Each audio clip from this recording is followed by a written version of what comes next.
हमारे देश में फरलो या पेरोल पर रिहाई के लिए नियम और कानून राज्य सरकार बनाती है, मगर कहते हैं कि कुछ वक्त पहले ही वक्त बेवक्त राम रहीम को रिहाई देने के लिए हरियाणा सरकार ने फरलो और पेरोल के नियम में तब्दीली की थी।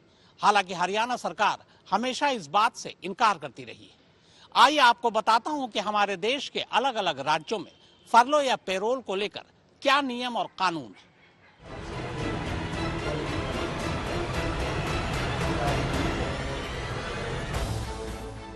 राम रहीम को मिली पेरोल पर फिर से बवाल छिड़ गया है। लोग राम रहीम को पेरोल देने के हरियाणा सरकार के फैसले पर सवाल उठाने लगे हैं।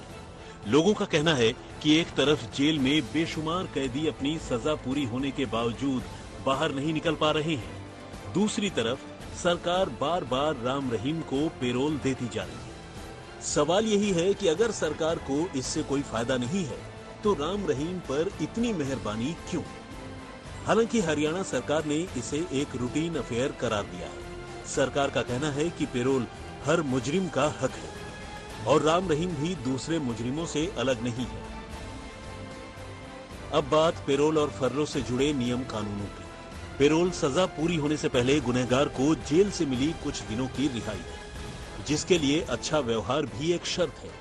इसके लिए कैदी को जेल से बाहर निकलने की अपनी जरूरी वजह बतानी पड़ती है और सरकार आखिरी फैसला करती है, जबकि फरलो जेल में लंबे समय से सजा काट रहे कैदियों को दी जाने वाली एक छुट्टी है, जिसका वजह से कोई सीधा लेना देना नहीं है।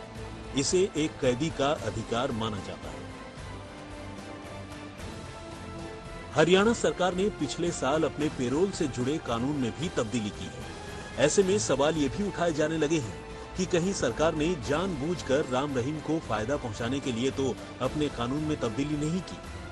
पेरोल को लेकर 11 अप्रैल 2022 में हरियाणा सरकार ने एक नया कानून बनाया, जिसका नोटिफिकेशन 19 अप्रैल को जारी हुआ। इसके बाद से राम रहीम को जल्दी जल्दी पेरोल मिलने लगी। असल में हरियाणा सरकार राम रहीम को हार्डकोर क्रिमिनल नहीं मानती। हाईकोर्ट ने भी इस पर मुहर लगाई है, लेकिन भविष्य में राम रहीम को किसी तरह हार्डकोर क्रिमिनल घोषित भी कर दिया जाता है तो भी उसे कुछ शर्तों के साथ पेरोल मिल जाएगी। जबकि 1988 से लेकर नए कानून के बनने तक यानी 34 सालों के बीच किसी भी हार्डकोर क्रिमिनल को पेरोल या फरलो देने के लिए कानून नहीं था। पर 2022 वाले इस नए कानून में कुछ शर्तों के साथ पेरोल मिल सकती है। शायद यही वजह है कि नए 2022 वाले कानून को राम रहीम के लिए बेहद आसान कहा जा रहा है। इसे उसके पक्ष में बनाए जाने को लेकर सवाल उठ रहे हैं। राम रहीम आश्रम की 2 महिला साधकों के साथ रेप करने का गुनहगार है। उसे 20 साल की सजा हुई है, जबकि एक पत्रकार और डेरा मैनेजर के कत्ल के मामले में भी वो सजा काट रहा है। बागपत से दुष्यंत त्यागी, सिरसा से बलजीत सिंह और दिल्ली से अरविंद ओझा के साथ सत्येंद्र चौहान। चंडीगढ़, आज तक।